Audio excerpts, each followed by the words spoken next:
সেটি হলো ভাতৃঘাতী কলহ বিবাদ।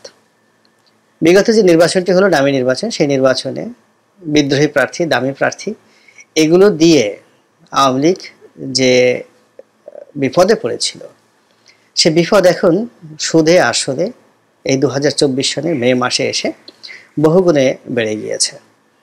এবং এর ফলে কি হলো, সামনে যে উপজেলা নির্বাচন বিভিন্ন ধাপে, এই উপজেলা নির্বাচনে আওয়ামী লীগের ভিতরকার যত বিষ, ভিতরকার যত দুঃখ কষ্ট বেদনা, ভিতরকার যত অন্তর্ঘাত, ধূত্রার ফুল, সব কিছু বের হয়ে আসছে। এবং এর ফলে বাতাসে যেভাবে উত্তপ্ত যে গতি, আকাশে যেভাবে লু হাওয়া একেবারে আক্রমণ করে বসেছে, বৃষ্টির জন্য মানুষ হাহাকার করছে, তেমনি এই উপজেলা নির্বাচনটি দেশের জনগণ থেকে শুরু করে আওয়ামী লীগের যারা ভুক্তভোগী তাদের নিকট রীতিমতো একেবারে গজব আকারে চলে এসেছে। এর ফলে আলটিমেটলি এখান থেকে পরিণতি ভোগ না করে আওয়ামী লীগ চেষ্টা করলেও বেরোতে পারবে না। আওয়ামী লীগের যারা দলীয় হাইকমান্ড রয়েছেন তারা এই ভাতৃঘাতী সংঘাত বন্ধ করার জন্য অনেক চেষ্টা করেছেন, অনেক হুমবি চলছে, অনেক তম্বি চলছে, অনেক কথাবার্তা চলছে, কিন্তু পরিস্থিতি ডে বাই ডে খারাপ থেকে খারাপের দিকে যাচ্ছে। তো এই যে খারাপ থেকে খারাপের দিকে যাচ্ছে, এজন্য আওয়ামী লীগের লোকজন পারে তো সর্বশক্তি দিয়ে বিএনপির টুটি চেপে ধরে। তারা আসলে বিএনপিকে জাতীয় পার্টির মতো বলির পাঠা বানানোর জন্য অনেক দিন ধরে চেষ্টা করছে। জামাতকে বলির পাঠা বানানোর জন্য চেষ্টা করছে, হেফাজতকে চেষ্টা করেছে, আরও অনেকে চেষ্টা করেছে, কিন্তু কেউ ঠিক জাতীয় পার্টির মতো এভাবে বলির পাঠা হয়নি। ফলে কি হচ্ছে, এই যে নির্বাচনের মাঠের যে বিশ্রী অবস্থা এবং আওয়ামী লীগের মধ্যে যে ভাতৃঘাতী সংঘর্ষ, এই সংঘর্ষ বন্ধ করার কোনো উপক্রম নেই। এ সকল পরিবেশ এবং পরিস্থিতি সাধারণত সমাজে যখন ব্যালেন্স থাকে, ভারসাম্য থাকে, রাজনৈতিক ভারসাম্য থাকে, ঠিক সেই ভারসাম্যই কেবলমাত্র এ সকল সমস্যার সমাধান ঘটাতে পারে। যেমন ধরুন, আইএমএ জাহিলিয়াতের আমলের একটি ঘটনা বলে আজকে ভিডিওটি শেষ করব। আইএমএ জাহিলিয়াতের যুগে, সেটি আরব দেশে হোক অন্য যে দেশে হোক, একটি মহল্লার সঙ্গে অন্য মহল্লার, একটি গোত্রের সঙ্গে অন্য গোত্রের কখনো কখনো শত বছর ধরে তাদের ক্রমাগত যুদ্ধ চলত। এবং এই যুদ্ধ তারা করতো, ইচ্ছে করে করতো। এর কারণ হলো তাদের শরীরে যুদ্ধটা আসলে রক্ত মাংসের সঙ্গে মিশে গিয়েছিল, যুদ্ধ ছাড়া তারা বাঁচতে পারতো না। দ্বিতীয়ত, যুদ্ধ তাদের প্রধানতম বাণিজ্য এবং যুদ্ধই ছিল আইএমএ জাহিলিয়াত যুগের সবচেয়ে শ্রেষ্ঠ বেঁচে থাকার অবলম্বন। তো তাদের অর্থনীতির একটা বিরাট অংশ যুদ্ধ নিয়ন্ত্রণ করত। সেই যুদ্ধ যখন অন্য কোনো গোত্রের সঙ্গে না থাকতো, শান্তি বিরাজ করত, তখন নিজেরা তারা যুদ্ধ করত এবং সেই ভাতৃঘাতী সংঘাতে অনেক গোত্র শেষ হয়ে যেত। তো প্রাচীনকালের যেই যুদ্ধনীতি, সেই যুদ্ধনীতি এখনো পর্যন্ত কিন্তু সারা দুনিয়াতে চলছে। যুদ্ধ করার জন্য আপনার সেনাবাহিনীর প্রতিপক্ষ লাগবে। যদি প্রতিপক্ষ ছাড়া কোনো সেনাবাহিনী থাকে, সে সেনাবাহিনী নিজেরা যুদ্ধ করবে এবং জনগণকে গুলি করে মারবে। এই জন্য সবসময় তাদের প্রত্যেকটা সেনাবাহিনীর একটা টার্গেট থাকতে হবে। উইদাউট টার্গেট এবং উইদাউট এনিমি পৃথিবীর কোনো সেনাবাহিনী চলতে পারে না বা থাকতে পারে না। এটি হলো প্রথম। দ্বিতীয়ত, যে আপনি যদি রাজনীতি করতে চান তাহলে আপনাকে প্রতিপক্ষ থাকতে হবে। সেটি আপনি রাজতন্ত্রের অধীনে রাজনীতি করেন, একনায়কতন্ত্রের অধীনে রাজনীতি করেন, কিংবা যেভাবেই আপনি করেন না কেন, আপনার রাজনীতিতে শক্ত প্রতিপক্ষ থাকতে হবে।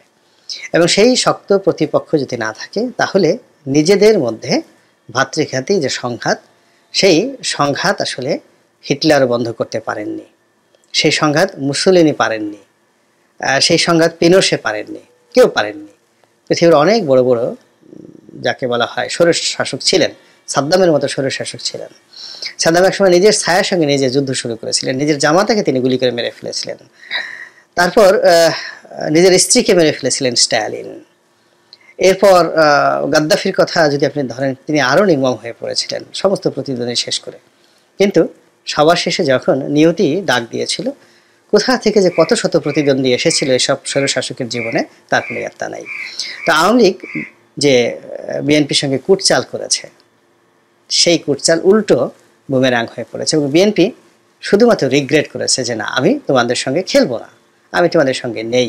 এবং এর ফলে কি হলো, সেই যে 2014 সনে 2018 সনে এবং 2024 সনে যে ত্রিমাত্রিক প্রতারণা, ত্রিমাত্রিক যে লোক ঠকানোর, মানুষ ঠকানোর, ভোটার ঠকানোর, মিথ্যাচার, অনাচার ইত্যাদির যে রেকর্ড তৈরি হয়েছে, সেই রেকর্ড থেকে শিক্ষা নিয়ে এবং বিগত দিন থেকে, সেটা জাতীয় নির্বাচন হোক, স্থানীয় নির্বাচন হোক, সেখান থেকে শিক্ষা নিয়ে বিএনপি এই উপজেলা নির্বাচন বর্জন করার জন্য যে বজ্রকঠিন সিদ্ধান্ত নিয়েছে, সেই সিদ্ধান্তের প্রেক্ষিতে আওয়ামী লীগ এইবার যে সমস্যায় পড়েছে, এই সমস্যা তাকে বহু দূর নিয়ে যাবে।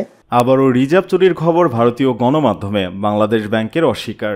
2016 সালের পর আবারও বাংলাদেশের রিজার্ভ চুরি বা হ্যাক হয়েছে, এমনটি জানিয়েছে ভারতের নর্থ ইস্ট নিউজ। গণমাধ্যমটি বলছে, বাংলাদেশ ব্যাংক থেকে কয়েক বিলিয়ন ডলারের রিজার্ভ হ্যাক করে নিয়ে গেছে ভারতীয় হ্যাকাররা। বিষয়টি নিয়ে দুই দেশের গোয়েন্দা সংস্থা তদন্ত করছে, যদিও এ খবর সত্য নয় বলেই দাবি করেছে Bangladesh bank. North east news বলছে, মূলত রিজার্ভ চুরির খবর গোপন করতেই বাংলাদেশ ব্যাংকে সাংবাদিকদের প্রবেশ করতে দেওয়া হচ্ছে না। কেন্দ্রীয় ব্যাংকের 3 জন কর্মকর্তা বিষয়টি নর্থ ইস্ট নিউজকে নিশ্চিত করেছে বলেও দাবি করা হয়েছে। এ বিষয়ে বাংলাদেশ ব্যাংকের নির্বাহী পরিচালক ও মুখপাত্র মেজবাউল হক শেয়ারবিজকে বলেন, এটি একটি সম্পূর্ণ ভুয়া খবর। তিনি আরও বলেন, বর্তমানে আমাদের 3 স্তরে ফেডারেল রিজার্ভের সঙ্গে 3 স্তরের কনফার্মেশন ব্যবস্থা রয়েছে এবং আমরা নিয়মিত রিজার্ভের হিসাব মিলিয়ে থাকি। যদিও নর্থ ইস্ট নিউজে বলা হয়, প্রায় 1 সপ্তাহ আগ থেকে বাংলাদেশ ব্যাংকের রিজার্ভ থেকে ভারতীয় ডিজিটাল হ্যাকাররা কয়েক মিলিয়ন ডলার নিয়ে গেছে। এ বিষয়টি ভারত ও বাংলাদেশের নিরাপত্তা সংস্থাগুলো অবগত রয়েছে, তারা গোপনে বিষয়টি তদন্ত করছে। এতে আরও বলা হয়, বর্তমানে বাংলাদেশ ব্যাংকের বৈদেশিক মুদ্রার রিজার্ভ সর্বনিম্ন পর্যায়ে রয়েছে। রিজার্ভ হ্যাক হওয়ার কারণে আমদানি বিল নিষ্পত্তিতে সমস্যা সৃষ্টি হতে পারে বলে উল্লেখ করা হয়। এর আগে 2016 সালে বাংলাদেশ ব্যাংকের রিজার্ভ হ্যাক হওয়ার বিষয়টিও নর্থ ইস্ট নিউজে তুলে ধরা হয়। প্রসঙ্গত, 2016 সালের ফেব্রুয়ারিতে নিউ ইয়র্কের ফেডারেল রিজার্ভ ব্যাংকে বাংলাদেশ ব্যাংকের অ্যাকাউন্ট থেকে 101 মিলিয়ন ডলার চুরির ঘটনা ঘটে। চুরি হওয়া রিজার্ভের অন্তত 81 মিলিয়ন ডলার ম্যানিলা ভিত্তিক আরসিবিজির অ্যাকাউন্টে স্থানান্তর করা হয়। সেখান থেকে ফিলিপাইনের ক্যাসিনোগুলোতে সেগুলো ব্যয় করা হয়। এ ঘটনায় 2016 সালের 15 মার্চ বাংলাদেশ ব্যাংকের উপপরিচালক জোবাইর বিন হুদা মতিঝিল থানায় মামলাটি করেন। এখন পর্যন্ত বাংলাদেশ আরসিবিজি থেকে 15 মিলিয়ন ডলার এবং শ্রীলঙ্কার একটি ব্যাংকে পাঠানো আরও 20 মিলিয়ন ডলার উদ্ধার করেছে। গত বছরের 1 ফেব্রুয়ারি বাংলাদেশ ব্যাংক যুক্তরাষ্ট্রের আদালতে রিজল ব্যাংকের বিরুদ্ধে চুরি হওয়া 66 মিলিয়ন ডলার উদ্ধারের জন্য মামলা করে। বাংলাদেশের বর্তমান পরিস্থিতিতে যুক্তরাষ্ট্র মোটেও খুশি না, দাবি মির্জা ফখরুলের। বিএনপি মহাসচিব মির্জা ফখরুল ইসলাম আলমগীর বলেছেন, বাংলাদেশের বর্তমান পরিপ্রেক্ষিতে যুক্তরাষ্ট্র এতটুকু খুশি না। আমরা যেটা দেখেছি, এবছর একটা অবাধ, সুষ্ঠু ও নিরপেক্ষ নির্বাচনের পক্ষে কথা বলেছেন। এটা যুক্তরাষ্ট্র এখনো অব্যাহত রেখেছে। হিউম্যান রাইটস ওয়াচের রিপোর্টে যে তথ্য বেরিয়েছে তাতে প্রমাণ হয় বাংলাদেশের বর্তমান অবস্থার পরিপ্রেক্ষিতে তারা খুশি না। যে কোনো দেশের সঙ্গে কূটনৈতিক সম্পর্ক তাদের অব্যাহত রাখতে হয়, এমনকি সামরিক শাসকদের সঙ্গে তাদের সুসম্পর্ক রাখতে হয়। আজ বাংলাদেশের যেই অবস্থা, সেই পরিপ্রেক্ষিতে যুক্তরাষ্ট্রের দেশের প্রয়োজনীয়তা মনে করছে, সেটা করছে। তারা কিন্তু বাংলাদেশের জনগণের বিরুদ্ধে গিয়ে কিছু করছে না। যুক্তরাষ্ট্রের দক্ষিণ ও মধ্য এশিয়া বিষয়ক সহকারী পররাষ্ট্রমন্ত্রী ডোনাল্ডুর ঢাকা সফর প্রসঙ্গে এক প্রশ্নের জবাবে বুধবার সন্ধ্যায় মির্জা ফখরুল এসব কথা বলেন। এর আগে রাজধানী গুলশানে বিএনপি চেয়ারপারসন বেগম খালেদা জিয়ার কার্যালয়ে গণফোরাম ও বাংলাদেশ পিপলস পার্টির লিয়াজু কমিটির সঙ্গে বৈঠক করেন মির্জা ফখরুল ইসলাম আলমগীর। পরে গণতন্ত্র মঞ্চের সঙ্গে বৈঠক করেন বিএনপি লিয়াজু কমিটির নেতারা। এক প্রশ্নের জবাবে বিএনপি মহাসচিব বলেন, একদলীয় রাষ্ট্রের এটাই বৈশিষ্ট্য। যারা রাষ্ট্রদূত থাকবেন, যারা সরকারি কর্মকর্তা থাকবেন এবং যারা বিভিন্ন সরকারি দায়িত্বে থাকবেন, তারা শুধু যে দল ক্ষমতায় আছে তাদের পক্ষেই কথা বলবেন।